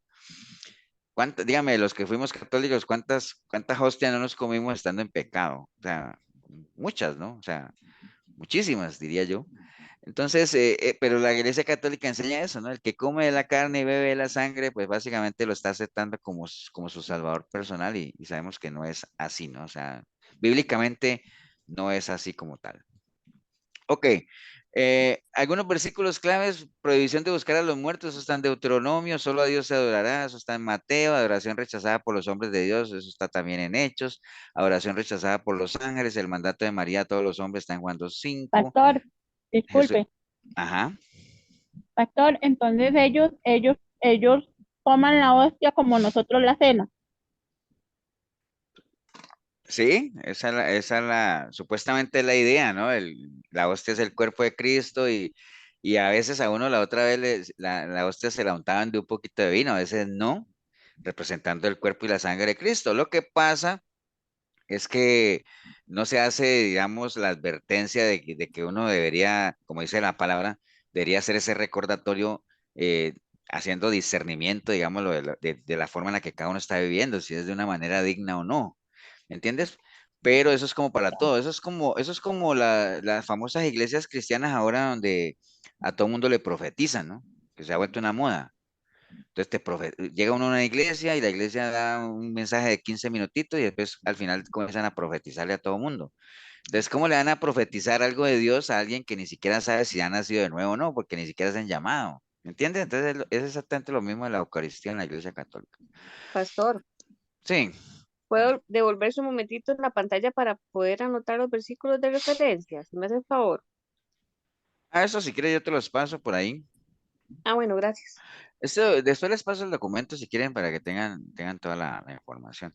Bueno, Jesús dice, le llamó mujer, pero a Juan le dijo, hey, tu madre, bueno, algunos versículos básicamente. Entonces, bueno, eso es algo extenso, digamos, lo que tiene que ver con María, porque miren toda la información que hay sobre María, o sea, es que es exagerada, ¿no? O sea, muchísima.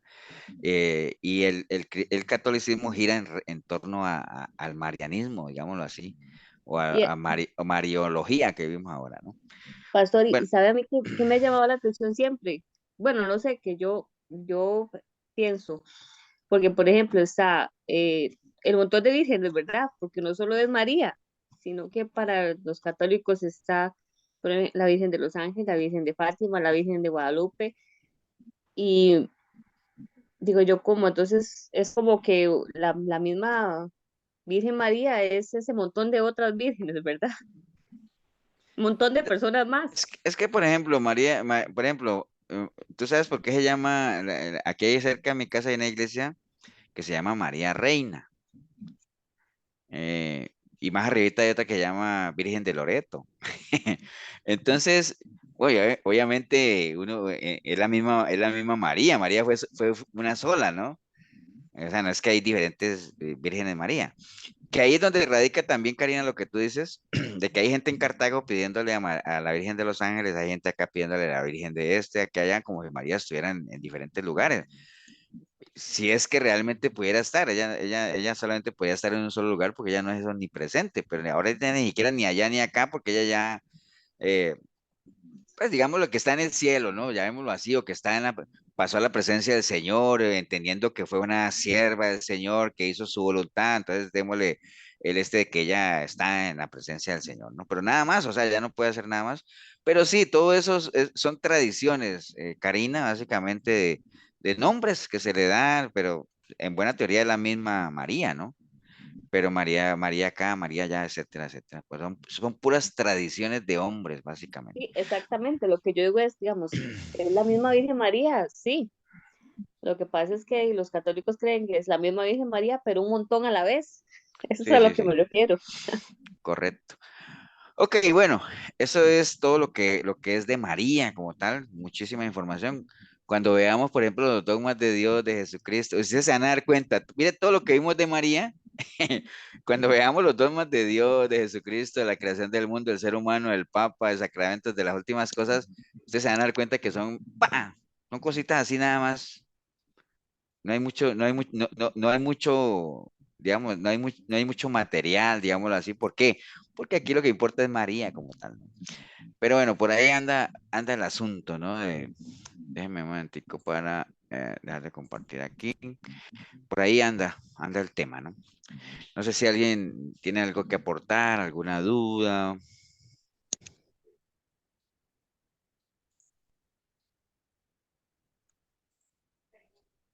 Fernando. No, pastor, bueno, hay varias cosas, ¿verdad? Muy, muy interesantes. Nos presentó usted hoy esta noche, Paz.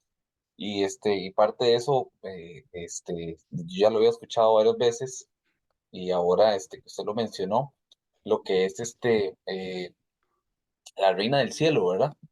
Que la palabra lo menciona, la reina del cielo, y que la reina del cielo se le menciona o se habla a un montón de diferentes dioses de diferentes culturas, ¿verdad?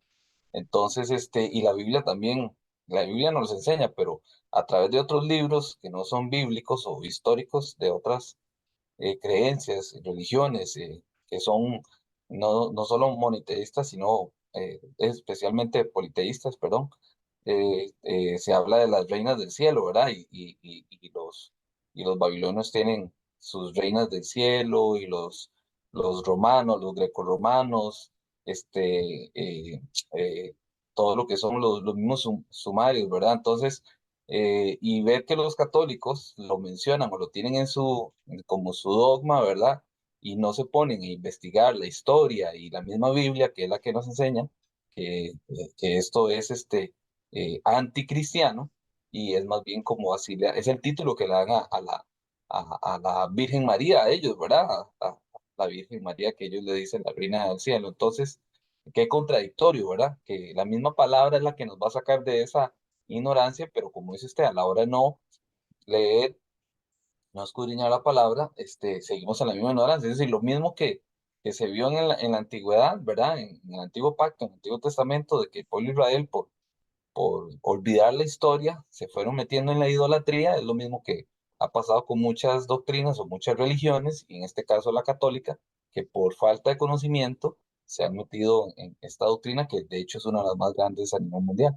Pero me pareció muy interesante ese dato, ¿verdad? Y ahí en internet uno puede encontrar muchas cosas, pero sí, la vez pasada yo estuve viendo sobre eso, investigando un poquito, y sobre también el servicio a estas reinas, ¿verdad? Estas reinas de los cielos, o a estas diosas, ¿verdad? Que era el tipo de sacerdotes que tenían que ser eunucos y que tenían que circuncidarse, bueno, circuncidarse no, perdón, castrarse, ¿verdad? Entonces, donde uno empieza a ver la relación con la Iglesia Católica o con la doctrina mariana, ve muy similar, ¿verdad? Que los sacerdotes no se pueden casar y todo esto, ¿verdad? Pero sí es muy, muy interesante, y llegamos a la misma conclusión de que, bueno, a través de Ahora, lo que hizo la palabra. así es tenso que, como es esto que vimos de María, por ejemplo, revisar todo lo que hay sobre la angeología, Ujú. que es otra super doctrina de los ángeles, o sea, y que va muy ligada a la Iglesia Católica también, y que hay que conocer también, porque hay muchas iglesias cristianas o muchos cristianos que hablan de ángeles. ¿Por qué? Porque la Biblia habla de que digamos que Dios va a mandar un vallado de ángeles y cosas de esas. Entonces, la gente pone vallados de ángeles en todos lados, ¿no? ¿Me entiendes? Pero a El veces no se ángel entiende esta, Gabriel. del famoso o el ángel de la guarda, que uno creció con eso, ¿no?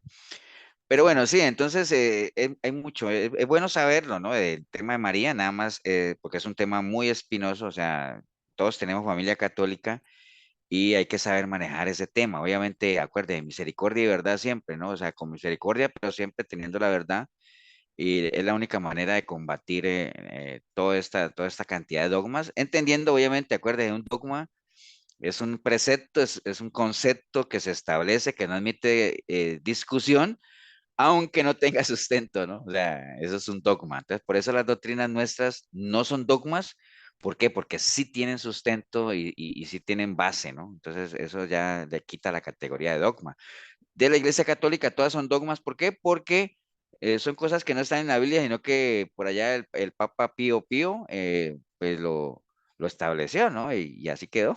Entonces, como tal. Pero De bueno, hecho, de hecho, ah, pastor, comentando un poquito sobre eso, bueno, mi familia es muy católica, por los dos lados, por el lado de mi mamá y por el lado de mi papá. Y yo a veces voy y visito a mi abuela, y en la abuela, claro, uno llega a la habitación, a la casa de mi abuela, pero ya es una señora, una adulta mayor, ¿verdad? Que la mayoría del tiempo está en la cama, y en su habitación está que la Virgen, ¿verdad? Y que esto y que el otro, y todo eso es como, ¿verdad? Toda la parte de tradición de ellos católica, y yo voy con mis hijos y mi esposa, ¿verdad? Y en la sala, que la Virgencita por acá, que todo eso, ¿verdad? Que se ve normalmente en una casa de tradición católica. De hecho, mi tía, es una de mis tías, una hermana de mi papá, y el esposo son de una línea que tal vez tú has escuchado, que es los carmelinos, ¿verdad? Entonces ellos se visten todos de café, ¿verdad? Todo traje de café, y andan como un rosario, no me acuerdo qué es lo que andan así como guindando en la cintura, ¿verdad? Y bueno, toda esta línea de estos, de carmelinos, ¿verdad? Son muy fuertes de esta parte. Y una vez mi esposa y yo estábamos ahí con la otra hermana, mi otra tía, que ella no es así como tan religiosa, ¿verdad?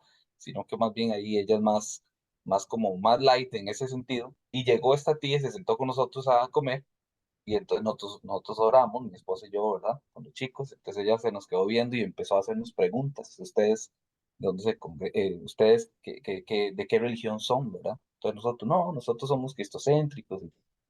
Sí, y entonces empezamos a hablar temas, pero nunca tocamos el tema católico, ¿verdad? Ni doctrina de María, ni nada, ningún dogma católico, sino que hablamos más que todo como principios como que tenemos como cristianos, de lo que está pasando en la sociedad, del gobierno, del presidente, que no sé qué, y de esto toda la ideología de género y todo. Y ellos muy felices, y decían, ¡ay, qué bueno! Yo no sabía que ustedes aquí, que entonces se compartió cositas muy bonitas, muy interesantes, y uno decía, bueno, como decía hasta ahora, aprovechar, ¿verdad? no se atacó, ni tampoco ellos tampoco, viendo que nosotros éramos cristianos, tampoco nos atacaron de esa forma, es mi tía, pero siempre hubo como ese respeto, ¿verdad? Entonces, yo pienso que al final, como usted decía ahora, al final se compartieron como familia, ¿verdad? Tratamos de dar un buen testimonio, como matrimonio, como familia, pero no hubo esa falta de respeto, aparte que es la casa de ellos, ¿verdad? Lógicamente, pero siempre se trató de compartir. Lógicamente que si ya le empiezan a uno a decir cosas como que, como tal vez como faltar el respeto a uno en las creencias de uno, tal vez uno ya ahí, como dice el señor, ¿verdad? Tampoco, ¿verdad?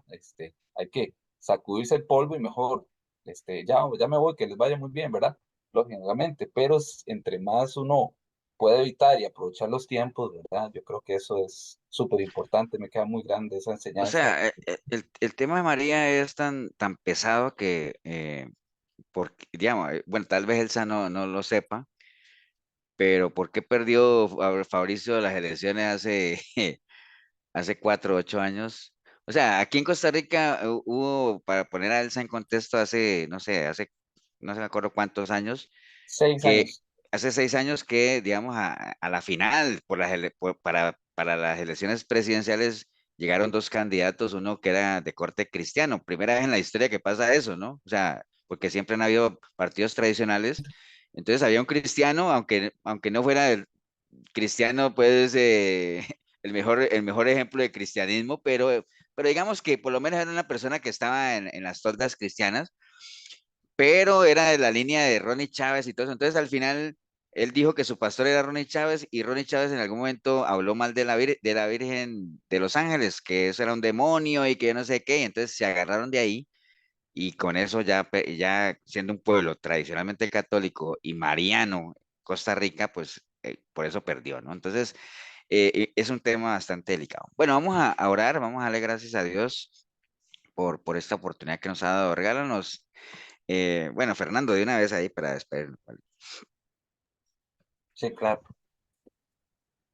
Padre Santo, gracias, Señor, por la oportunidad que nos das esta noche, Señor, de poder conectarnos, Señor, en este discipulado que nos das, Señor, con nuestro hermano, con el pastor Ever, Señor, que hemos ido poco a poco creciendo cada uno de nosotros, Señor, aprendiendo de varios temas, Señor, que nos has dado, Señor, a través de tu palabra, Señor, y que hemos ido entendiendo, Señor, y aprovechando al máximo, Señor, para no solo aprender y tener aquí en nuestra mente, sino que también para poder vivirlo, Señor, y poder dar testimonio de ti en todo tiempo, Señor, de poder ser esa luz en medio de la oscuridad, Señor, que es lo que nos mandas a hacer, y, y poder aprovechar los tiempos, Señor, predicando en todo tiempo, ¿verdad? Y fuera de tiempo, Señor, que es lo que tú nos mandas a hacer, Señor, ya sea por medio de el testimonio, Señor, como cristianos, como hijos tuyos que decimos que somos, Señor. Por eso es que estamos aquí, Señor, porque queremos crecer más. Por eso estamos aquí, Señor, porque queremos conocerte más, queremos amarte más y queremos servirte más, Señor. Por eso te pedimos, Señor, que nos des esa sabiduría, ese entendimiento, Señor, esa energía para seguir aprovechando todo lo que el pastor está haciendo y toda su familia, Señor, tanto en la iglesia, en Cartago, Señor, como aquí con todos los hermanos aquí en este discipulado virtual, Señor. Entonces, por eso te pedimos que nos ayudes a poder aprovechar al máximo, Señor, y que podamos entender, Señor, lo importante y lo beneficioso que es para cada una de las familias aquí representadas este grupo, Señor, este tiempo, Señor, que nos da, Señor. Entonces, por eso te pedimos, pero al mismo tiempo te damos gracias, Señor. Te damos gracias por todo lo que haces por nosotros, por la vida de cada uno de nosotros, Señor. Y también te pedimos, Señor, por los hermanos que hoy no se pudieron conectar o que se les dificultó, Señor, para que puedan aprovechar ese tiempo, Señor, y puedan entender que estos, que estos discipulados, que estos espacios, Señor, que tú nos das, Señor, no son cualquiera que los tiene, Señor. No es cualquiera que puede tener estas oportunidades, Señor, y que tú nos estás bendiciendo en todo tiempo y que tenemos que aprovecharlo al máximo. Así que te damos muchas gracias por eso, Señor, también. Y te pedimos también porque cada uno de los que está aquí hoy pueda también disfrutar y descansar para mañana seguir dando lo mejor de cada uno de nosotros para ti, Señor. Gracias, te damos siempre, Padre Santo. Amén, amén y amén. Amén. Amén.